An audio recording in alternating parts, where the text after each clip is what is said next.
In the future, people rate each other from 1 to 5, and the lower the rating, the higher the chances of ending up in prison.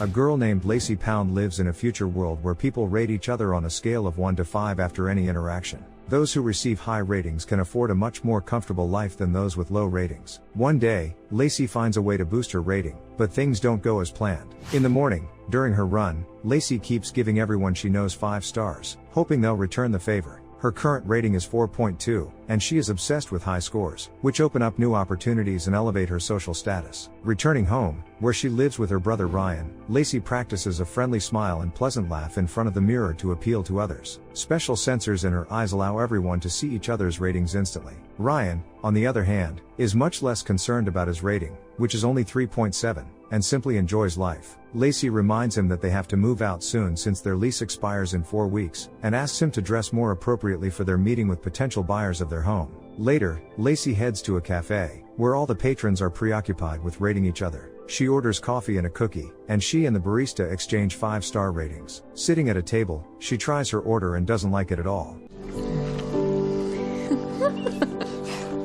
But Lacey still takes a cute photo and posts it on social media, gathering more 5-star ratings from her friends. Lacey then heads to work. In the elevator, she meets her acquaintance Bets, who has an impressive rating of 4.6. They exchange a few meaningless phrases and keep laughing foolishly, trying hard to appear friendly in the quest for high ratings. Afterward, Lacey starts her work, and her colleague Chester, whose rating recently dropped to 3.1 due to an argument with a more influential coworker, approaches her. He's trying to rebuild his reputation and offers free cocktails to colleagues in exchange for good ratings. Lacey happily takes a cocktail and gives him 5 stars, but another coworker explains that the team has decided to boycott Chester. Lacey nods understandingly, then notices her colleagues rating her poorly for interacting with the outcast. In the afternoon, Ryan calls Lacey and informs her that the buyers are ready to purchase their house. Lacey has been looking for a new, more luxury place for a while, so she heads to the upscale residential complex Pelican Cove. The realtor shows Lacey all the benefits of a smart home and warns her that she needs to make a decision quickly because there are many interested buyers. Lacey immediately declares that she likes the house, but the rental cost unpleasantly surprises her. The realtor tells Lacey about a special referral program, but do I qualify for that? No, you don't. It turns out that this program offers a 20% discount on rent, but only for those with a rating of 4.5 and above. Lacey returns home, hoping to raise her rating quickly so she can rent her dream home. She scrolls through the profiles of her acquaintances with ratings of 4.8, giving them 5 stars in the hopes they will reciprocate. Ryan, however, is skeptical of his sister's desire to move to Pelican Cove, which is designed for wealthier and more prestigious tenants. The next day, Lacey consults with a rating advisor, Hanson Davis, to get advice on how to achieve the desired 4.5 rating. He notes that while Lacey has a generally positive trend, it may take her about a year and a half to reach 4.5. Lacey anxiously points out that she needs it much sooner. The consultant explains that her rating is growing slowly because she is getting ratings from her low-rated inner circle. However, a boost from high ratings from high-rated acquaintances could help her make a significant leap. The next day, Lacey acts even more artificially friendly and continues to send out hundreds of 5-star ratings. At the entrance to work, she encounters Chester, whose rating has dropped to 2.4, preventing him from entering the building. Chester asks Lacey to walk in with him, but she runs away in fear, afraid of getting low ratings from her colleagues again.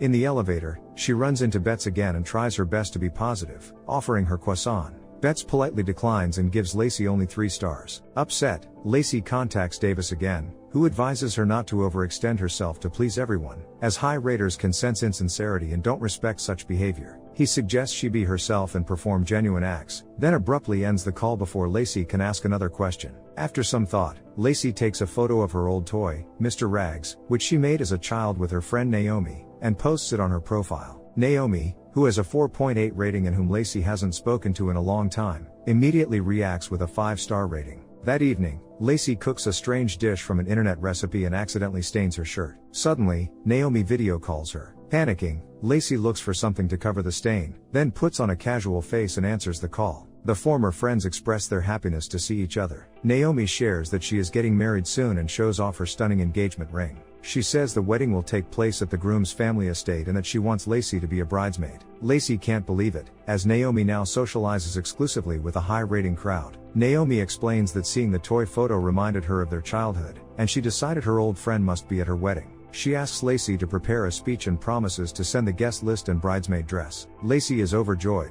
as she now has a chance to get many good ratings from high-rated people. Ryan doesn't share his sister's excitement, reminding her that Naomi always treated her poorly, but Lacey insists it wasn't like that. The next day, Lacey meets with Davis again, showing him the guest list. Davis says this event will surely boost her rating. Lacey then contacts the realtor and informs them she is ready to make the first payment for the house, confident her rating will soon reach the necessary 4.5 for the discount. That's fantastic! A month later, Lacey is packing her things and rehearsing her emotional speech one last time in front of her brother. Ryan remarks that the speech sounds too forced and sugary, but Lacey is convinced everyone will love it, and she'll get her well-deserved 5-star ratings. Meanwhile, the taxi is waiting outside, but due to the argument with Ryan, Lacey is delayed. The taxi driver eventually leaves and gives her a low rating. Lacey blames her brother for the drop in her rating, while he says he misses the old Lacey who wasn't obsessed with ratings. He asks if she can get a refund on the house deposit if things don't work out, but Lacey irritably tells him to stay out of her business. They exchange poor ratings as a goodbye, and Lacey leaves the house. Outside, she accidentally bumps into a woman with a 4.8 rating, spilling her coffee. Lacey apologizes, but the woman still gives her a 1-star rating.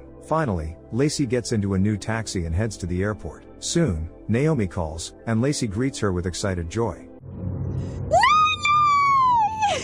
The friends discuss their upcoming reunion, and Naomi asks Lacey not to mention too many details from their personal lives in her congratulatory speech. The taxi driver is visibly annoyed by Lacey's loud and intrusive conversation and ends up giving her only 1 star, dropping her rating to 4.1. At the airport, Lacey discovers her flight is cancelled, and to get on another one, she needs a 4.2 rating, which she just lost. This situation frustrates Lacey, and she starts arguing with the check-in clerk, demanding to speak with a manager. People in line, watching the scene, give Lacey low ratings, and the clerk calls security due to Lacey's intimidating behavior and profanity. The friendly security guard sanctions Lacey by deducting 1 point for 24 hours, lowering her rating to 3.1. He also puts her on probation, during which any low ratings will be doubled. With a smile, the guard then tells Lacey to leave the airport. Realizing she's already late for the wedding, Lacey decides to rent a car. Unfortunately, due to her low rating, she can only rent the cheapest and oldest vehicle available. iCruiser 2? They still have the 2? Lacey deals with the uncomfortable car and continues rehearsing her speech as she drives. Soon, Naomi calls, worried about Lacey being late and suggesting she might need to find a replacement. Lacey assures her that she will make it, even though she has to drive all night. After a while, Lacey's car runs out of power, and she stops at the nearest charging station, only to find that her old car cannot be charged without an adapter. She asks the station attendant for help, but not only is he unhelpful, he also gives her 2 stars, dropping her rating further. Unable to find an adapter, Lacey realizes her only option is to hitchhike. However, passing drivers refuse to stop due to her now low rating of 2.8. Desperate, Lacey starts walking, but soon a truck pulls over beside her, driven by a woman named Susan, who has a rating of only 1.4. At first, Lacey is hesitant to get in the truck, but eventually, she accepts Susan's offer. Susan notices Lacey browsing through her feed, trying to figure out why her rating is so low, and assures her that she is not dangerous. Susan asks what happened to Lacey, as she doesn't look like someone with a 2.8 rating. Lacey explains that she yelled at the airport staff, and her rating dropped. Susan asks if Lacey enjoyed expressing her true feelings, but Lacey doesn't know how to respond, being too focused on the upcoming wedding and the high ratings for her speech. Susan admits that she used to care a lot about ratings and once had a 4.6. However, 8 years ago, her husband got cancer, and despite her efforts to help him, a spot in an experimental treatment program was given to someone with a 4.4 rating instead of her husband, who had a 4.3. That was when she decided that chasing ratings was pointless and chose to live authentically without trying to please everyone. Susan suggests that Lacey do the same, but Lacey insists that she needs to achieve something in life first, and that's impossible without a high rating. Lacey then comments that Susan is already too old and has nothing to lose, but quickly backtracks, saying she didn't mean it that way. Don't worry, I'm not voting you down. Soon, Lacey falls asleep in the back seat, and early in the morning, Susan wakes her up as she has to head in a different direction. Susan drops Lacey off at a bus stop and mentions that she put something in her suitcase in case Lacey decides she wants to relax. Lacey thanks Susan for her help, then checks her suitcase and finds a thermos filled with whiskey. She heads to the restroom, rehearsing her speech again, when she overhears a conversation between 2 cosplay girls who are heading in the direction she needs to go. Lacey finds information about the event they're attending and pretends she is also in a rush to get there. The girls agree to give her a ride in their van. Shortly after, Naomi calls and tells Lacey she doesn't want someone with a 2.6 rating at her wedding. Lacey begs to be allowed to give her speech, but Naomi harshly responds that she doesn't want to be embarrassed in front of her guests. Lacey can't understand why Naomi is acting this way since she invited her, wanting her childhood friend at the wedding. Naomi admits that reconnecting with Lacey was supposed to boost her rating, but now Lacey will only bring it down. Lacey can't believe Naomi only cared about the numbers, but Naomi reminds her that Lacey also wanted to raise her rating through her guests. Despite everything, Lacey declares she will still come to the wedding and give her speech, no matter what Naomi says. The conversation with her so-called friend infuriates Lacey. She stops holding back and tells the cosplayers she knows nothing about their show. They kick her out in the middle of the road, and Lacey decides to drink the whiskey Susan left her. Fueled by frustration and alcohol, she runs into the road to stop the next car.